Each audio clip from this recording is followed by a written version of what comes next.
Ya, terima kasih. Terima kasih. Selamat siang. Selamat siang, Pak. Ya, dan terima kasih. Saya sudah rindu sekali dengan Pak Dr. Mangapul. Waktu itu diskusi dengan begitu mendalam ya. Dan beberapa kali, dan begitu juga memberikan challenge. Yohanes 3 ayat 16 tentang limited and unlimited itu ternyata tidak ada tanggapan sama sekali.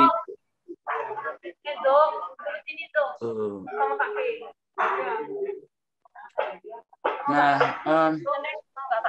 saya ada beberapa klarifikasi, tapi pertama, apakah Pak Dokter ada di sini juga, ada di ruang ini juga? Saya ada, Pak. Saya ada. Oh ya, oke. Terima kasih. Nah, begini, Pak, apa itu?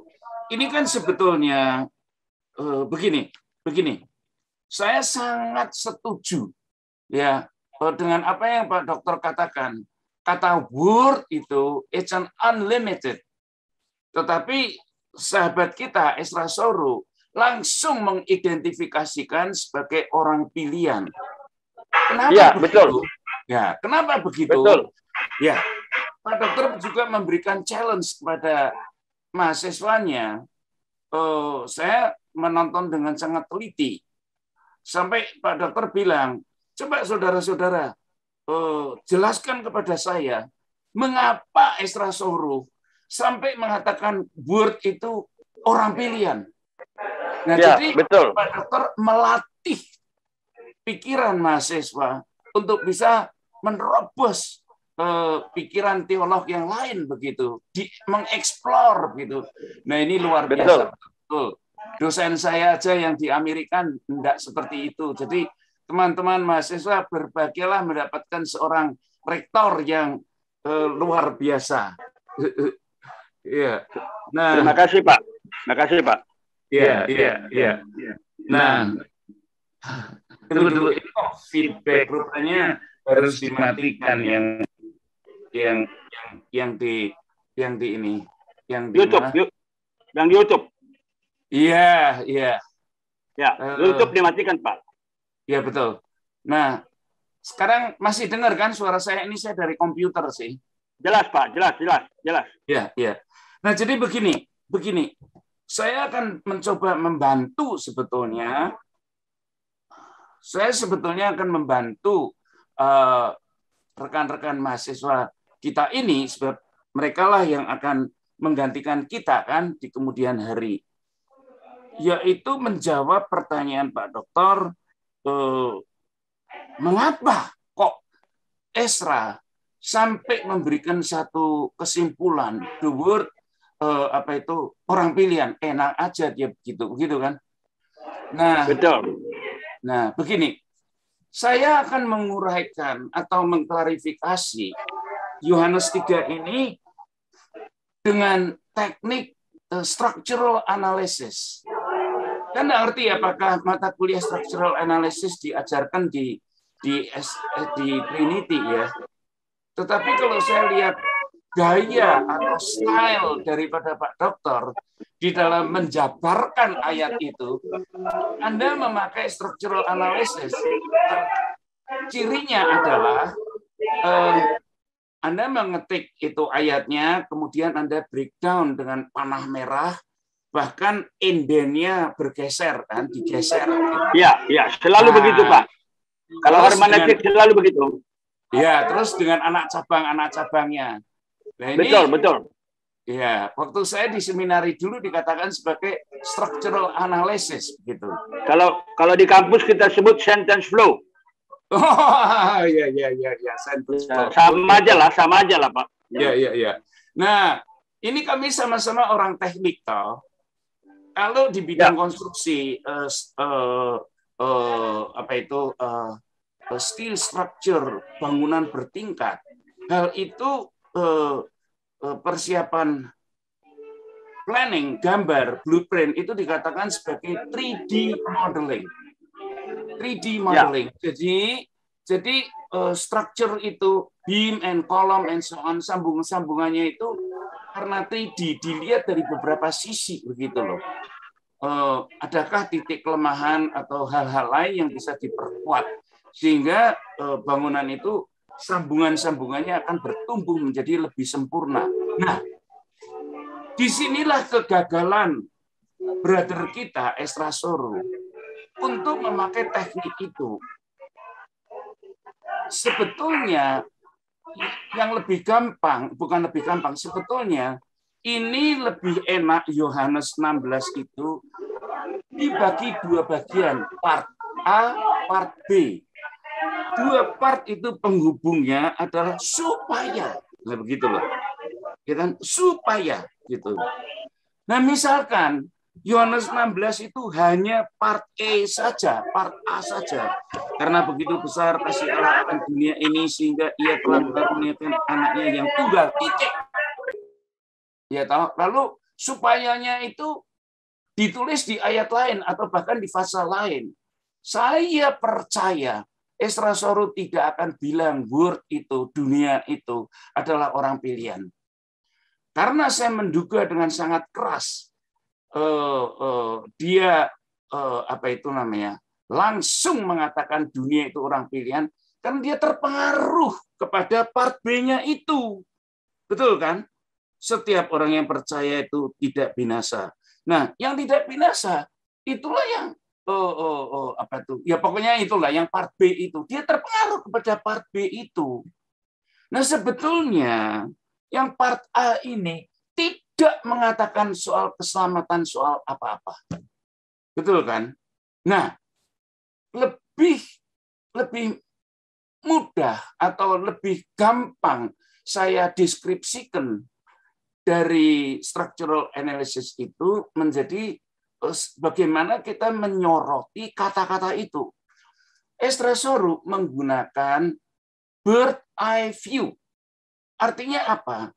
Dia melihat kata-kata ini terlalu apa itu? Ini plane-nya ya, ini lapangan bermainnya. Karena dia itu melihatnya itu setinggi pandangan burung, bird eye view. Jadi kan hanya sekitar segini saja toh. Hanya di kata itu dia terpanjang dan terkunci betul-betul.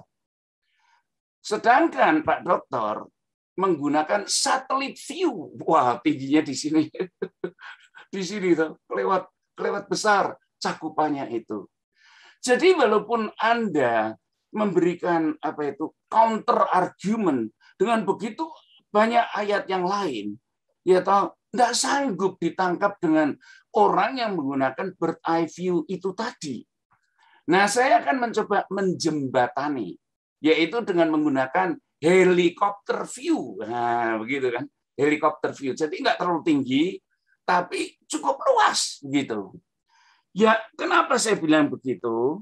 Yaitu jangan word itu dicopot, begitu loh. Tetapi harus dibaca dengan frasa yang lengkap. For God so loved the world. Nah, itu maksud saya. God so loved the world. Nah, itu. Lalu lebih terfokus love the world. Nah, ini lebih enak kan? Jadi jangan tiba-tiba saja word. Apa yang dimaksudkan dengan word itu? No, love the world. Nah, word yang di-love oleh Allah, itu word yang bagaimana?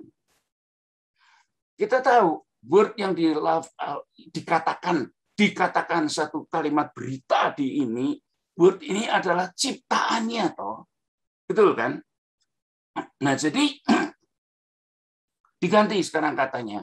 For God so loved the world that He created. Nah, lebih enak lagi kan? That He created. Lalu lebih dalam lagi kita menggali. Dunia yang dijadikan Allah itu, dunia yang mana atau yang bagaimana? Ternyata di Kejadian pasal 1 diuraikan dengan begitu panjang lebar. Oh, Allah itu menjadikan dunia dengan segala isinya. Betul? Segala isinya artinya termasuk tanaman-tanaman, binatang-binatang untuk makanan manusia, buntut-buntutnya kan begitu. Benda-benda di langit dan sebagainya dan sebagainya. Nah, gitu kan? Seluruh ciptanya termasuk human being ini. Human being ini termasuk itu. Nah, itulah the word India. Itu memang sudah disinggung ya waktu didiskusikan itu Pak Dokter. Lalu juga mendapat tanggapan dari saudara kita MBM, si Pak Deki, terus ya toh itu Rumah Ampuk, terus lagi Budi Asali gitu. Tapi mereka tetap gagal paham, nggak ngerti karena udah terpaku di kata saja. Nah, sekarang itulah yang saya katakan. Jangan berhenti di the world atau dunia, tetapi kasih Allah akan dunia ini. Bahasa Inggrisnya sebetulnya lebih enak, lebih memfokus. Love the world. Dalam hal apakah? Dalam hal apa Allah itu love word ini? Ya kan? Padahal word ini yang diciptakannya itu terdiri dari banyak komponen. Aduh, komponen. Bagian atau apa ya bahasa Indonesia saya bermacam-macam kan. Word ini ciptaannya ini di dalamnya itu bersih macam-macam itu ya toh. Nah, itu kan sudah dijelaskan kosmik atau apa dan sebagainya. Nah, tapi kalimat kata love itu dipakainya untuk siapa dan bagaimana. Ternyata kita perhatikan dengan sangat teliti, saudara-saudara boleh melihat di kitab Kejadian. Di dalam setiap item yang diciptakan Allah, diakhiri dengan kata apa? Maka dilihatnya oleh Allah itu baik adanya. Nah, itu kan. Ya toh. It's good, good. Nah, itu. Berfirmanlah Allah, jadilah ini itu, jadilah ini itu. Allah melihat, lihat mulai ayat 10. Allah melihat bahwa semuanya itu baik. Dan kemudian yang seterusnya itu baik dilihatnya. Semuanya itu baik, ayat 12. Dan seterusnya sampai dia menciptakan manusia pun. Setelah itu dilihatnya kembali. Lalu menggunakan kata sangat baik. Bahasa Inggrisnya very good. Nah, iya kan? Nah, jadi di situ sudah mulai cemerlang kan. Kata dunia, kata word, itu dilihat oleh Allah dengan satu ekspresi Allah untuk menggambarkan menggambarkan pandangan Allah terhadap ciptaannya itu. Ya toh. Itu ada dua menurut saya, yaitu baik dan love. Nah, love hanya ditujukan, dipakai kata love itu untuk human being yang diciptakannya. Betul kan? Saya kira ini tidak perlu diperdebatkan lagi ya. Karena Allah itu kasih, itu banyak-banyak sekali kan. Di Alkitab ayat-ayatnya begitu banyaknya. Nggak habis kita sehari semalam untuk mempercakapkan itu. Jadi Allah tidak mengatakan, I love I love ikan hiu. Enggak, tapi good. Tapi Allah mengatakan, I love the human being. Nah, di situ sudah nyata kok. Unlimitednya itu loh. Semua umat manusia di dunia ini yang diciptakan oleh Allah itu Allah love. Betul kan? Allah love.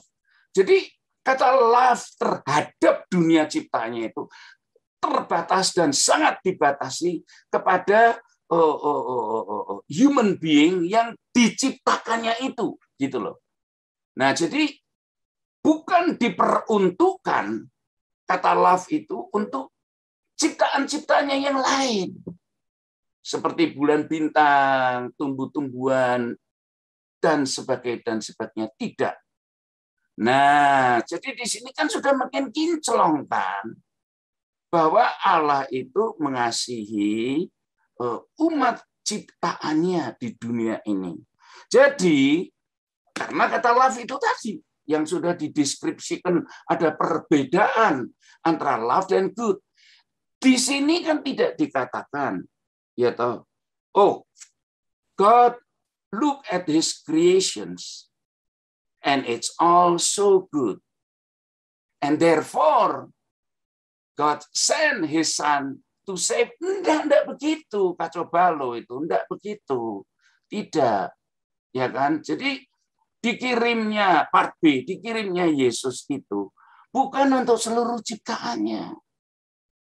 Artinya bukan untuk tanaman, binatang, no, tetapi to the human being yang dia created itu, gitu loh. Nah ini tidak bisa dikatakan kepada orang pilihan. Tidak ada urusan dengan orang pilihan. Orang pilihan itu diuraikan atau dijabarkan di dalam hal-hal yang lain gitu loh. Tidak bisa dijejalkan di Yohanes 3:16 itu orang pilihan. Nah, dengan demikian sangat-sangat betul apa yang Pak Dokter bilang, bahwa the word ini adalah umat ciptaannya. The whole human being in the world. Lalu si Ezra Suruh rada mengeledekkan. Saya lihat itu, apa itu, PR itu. Nah, itu dia menjawab PR-nya itu. Wah, itu kacau balau itu. Soal jawaban PR-nya. Kalau begitu, yes, Allah menyelamatkan, Allah kan kasih. Allah kan kasih unlimited itu. Itu termasuk Ken Unrock, betul kan? Ya toh, Gajah Mada, Hayam Wuruk, no, itu udah salah kaprah betul-betul. Itu mereka hidup di zaman nabi-nabi, betul kan? Tidak bisa begitu. Sedangkan ayat ini keluar di zaman Perjanjian Baru. Adalah satu deklarasi daripada cinta kasih Allah bahwa metode ya toh menyelamatkan dunia ini sekarang sudah berbeda, yaitu dengan nubuatan yang dulunya Kristus Yesus itu akan didatangkan. Sekarang Yesus sudah datang. Nah, penegasan daripada nubuat itulah Yohanes 3 ayat 16. Berarti ini ditujukan untuk semua manusia yang hidup dari BCE ya. Kok BCE? Apa itu? Era Christian era, ya toh. Seluruh umat Masihi, seluruh umat yang hidup di Christian era sampai hari ini dan seterusnya. Tidak bisa ditarik mundur lewat jauh. Itu zaman nabi-nabi, urusannya lain lagi lah. Betul? Nah, kenapa ulangan yang dibilang Shema Israel itu sudah sangat jelas. Ya tahu Yesus sendiri waktu dites, ya tahu tentang ditanya oleh orang-orang Farisi ini, siapakah yang hukum yang terutama? Dia menjawab tentang Shema Israel yang di ulangan itu, muliakanlah Tuhan Allahmu dan kepada sesama. Kemudian yang kedua kepada sesamamu. Orang itu menjawab, benar, hanya kepada dia sajalah. Yesus langsung menjawab, kamu sudah dekat dengan kerajaan surga. Nah itu kan di zaman dulu. Betul kan? Di zaman sekarang inilah Yohanes, maksudnya di Christian era itu. Di Yohanes 3-16. Nah jadi sudah tidak ada perdebatan lagi kok. Kalau sampai disangkut-sangkutkan dengan, kalau begitu Yesus Allah mengasihi itu dan Yesus datang untuk hayam wuruk dan sebagainya itu kebablasan. Menurut saya kebablasan betul-betul. Nah jadi begitulah klarifikasi saya.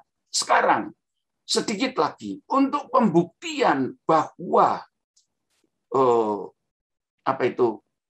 orang pilihan yang saya mengatakan itu salah kaprah, tidak bisa dimasukkan, dijejalkan di part A ini. Tapi untuk membuktikan bahwa Allah mengasihi semua orang ciptaannya itu adalah satu contoh waktu ada percakapan dengan perempuan Samaria, anaknya sakit, minta disembuhkan oleh Yesus. Terang-terangan kok Yesus bilang, saya tidak perlu ambil ayatnya kan terlalu lama. Kita semua tahu. Yesus bilang, aku datang untuk orang Israel, bukan untuk kamu. Kasarnya kan begitu. Malah dia sampai bilang, sayang, makanan ini kalau diberikan kepada anjing, begitu kan? Tapi si orang Samaria ini mengatakan, anjing saja perlu rempah-rempah Tuhan. Nah, waduh, Yesus melihat imannya orang ini, lalu dia diselamatkan. Artinya apa? Kalau kita mengurai kalimat itu dan kita selami, jiwa daripada kalimat itu adalah apa? Bahwa meja perjamuan Bapa itu berlimpah ruah. Yang awalnya diberikan secara khusus, ya toh, bangsa atau umat pilihannya, umat yang ditentukan, umat yang dikasihnya, yaitu Israel, itu berlimpah ruah sehingga meja itu tidak bisa menampung lagi. Maka apa itu karunia makanan yang begitu meruah, melimpah itu berjatuhan. Nah, bangsa-bangsa lain pun cukup untuk mendapatkan makanan yang berjatuhan dari meja yang tadinya diperuntukkan oleh Israel itu, ya toh, sehingga itu pun juga bisa diperoleh untuk bangsa-bangsa yang lain. Nah, jadi di dalam parabel di dalam percakapan itu saja sudah terlihat kok.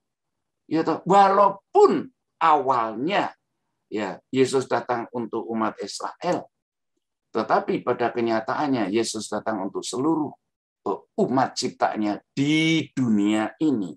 Betul? Nah, kemudian ada satu statement lagi begini.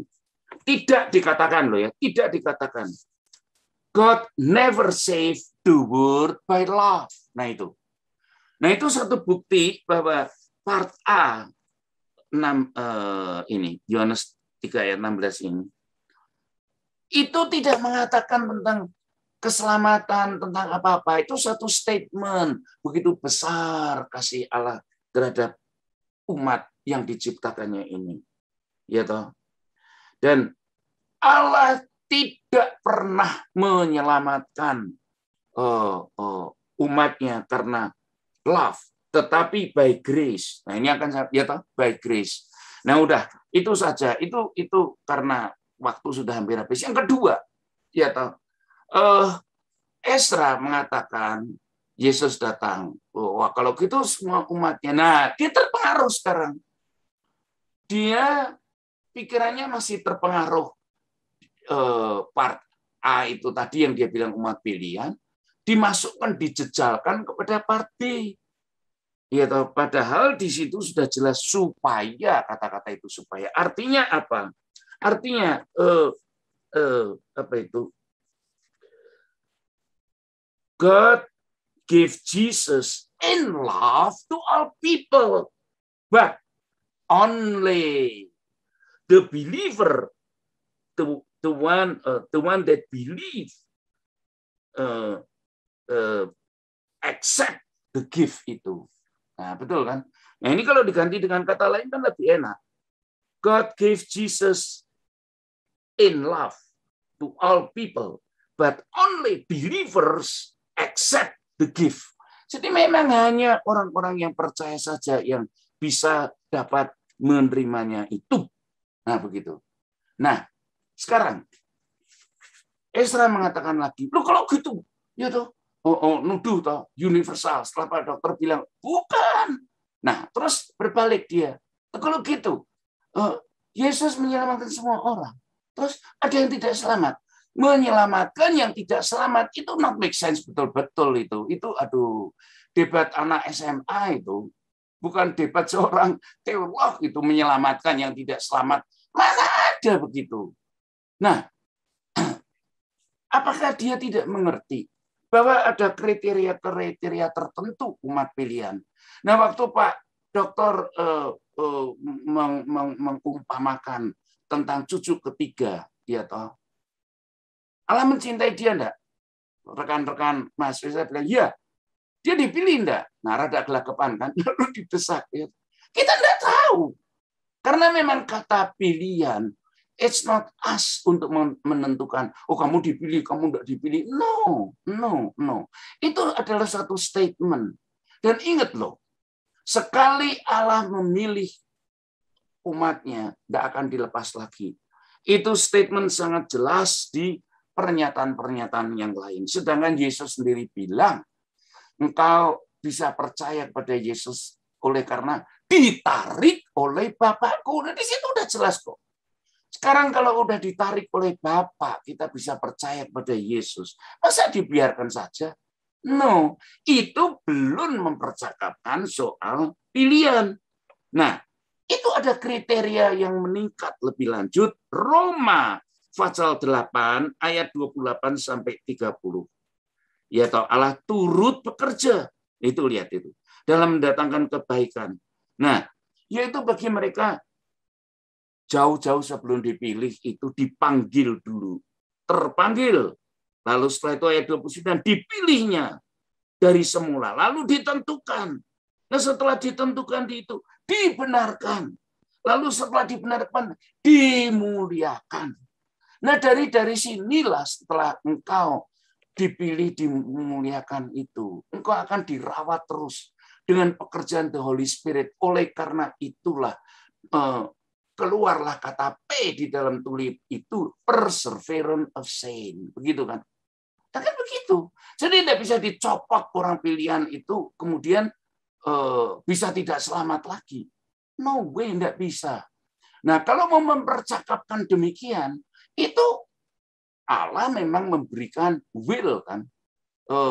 Manusia diciptakan dan diberikan kewenangan untuk human will. Human itu diberikan haknya untuk will, untuk memilih. God love and will. Semua orang diselamatkan. Tetapi Allah bisa sedih kalau will-nya umatnya ini nyimpang. Seperti halnya Adam dan Hawa sendiri sudah sangat jelas kok. Dia diberikan pilihan. Betul kan? Allah menghormati will-nya. Tetapi begitu mereka jatuh, Allah cepat-cepat datang, meluruskan mereka kembali. Orang harus menyebar, mendirikan menara Babel. Allah cepat-cepat datang, yaitu untuk mengembalikan mereka lagi on track-nya lagi. Kan demikian. Ya, itu kan juga sudah satu cara.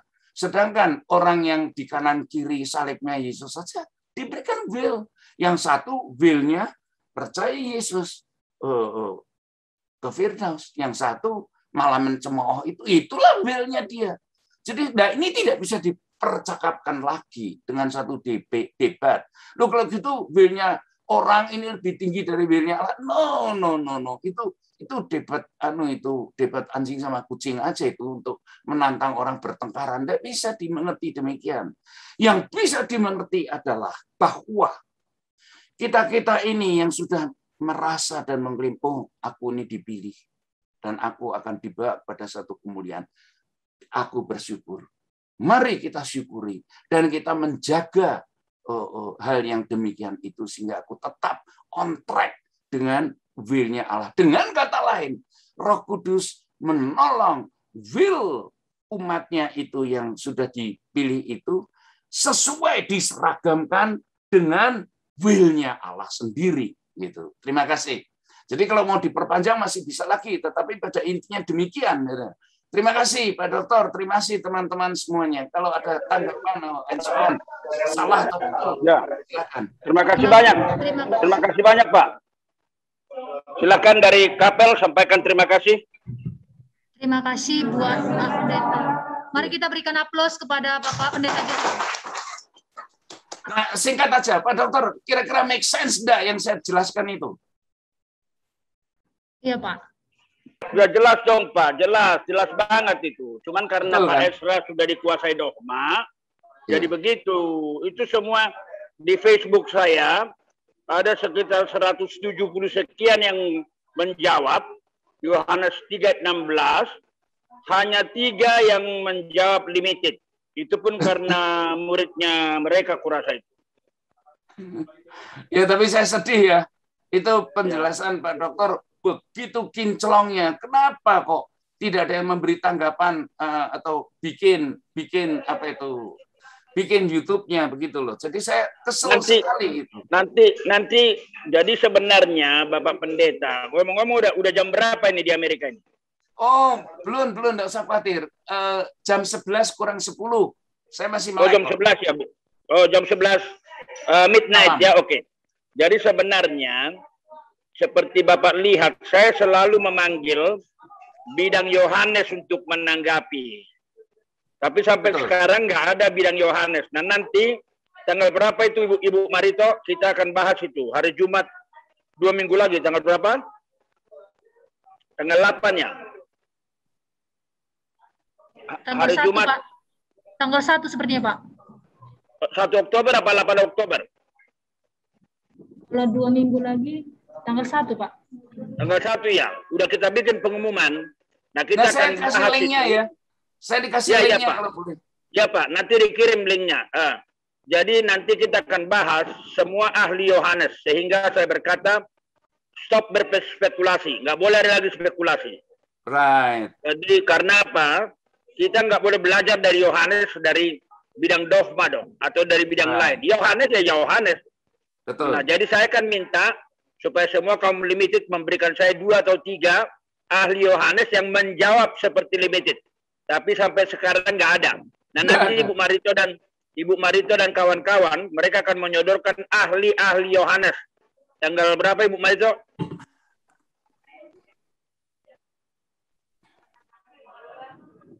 Tanggal berapa ya? Hari Jumat lah pokoknya. Nanti mereka akan menyodorkan Pak. Kiranya Pak John dan kawan-kawan dari Amerika bisa ikutan Pak ya. Ya, tapi sayang juga ya yang kaum unlimited, kenapa kok diam tidak bersuara? Mungkin mereka terlalu percaya Pak Mangapul bisa menghadapi, mungkin gitu.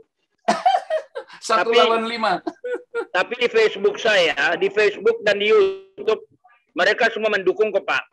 Oh ya, mereka mendukung. Yeah. Jadi bahkan sekarang jadi banyak kawan saya di pertemanan yang baru karena mereka meminta supaya disetujui pertemanan saya karena mereka katanya mendukung bahwa mereka adalah unlimited. Nah yang menyedihkan Pak, tidak sedikit yang unlimited, tapi dia kira dia limited Pak.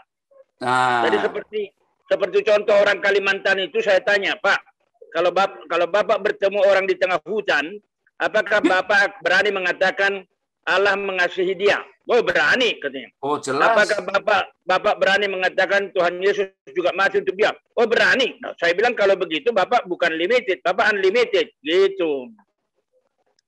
Ya Pak ya, sekali lagi makasih Pak. Ibu Marito, Ibu Wiwi. Jangan lupa sampaikan terima kasih dari kapal ke Pak Gembala. Ya terima kasih. Terima kasih. Puji Tuhan, puji Tuhan.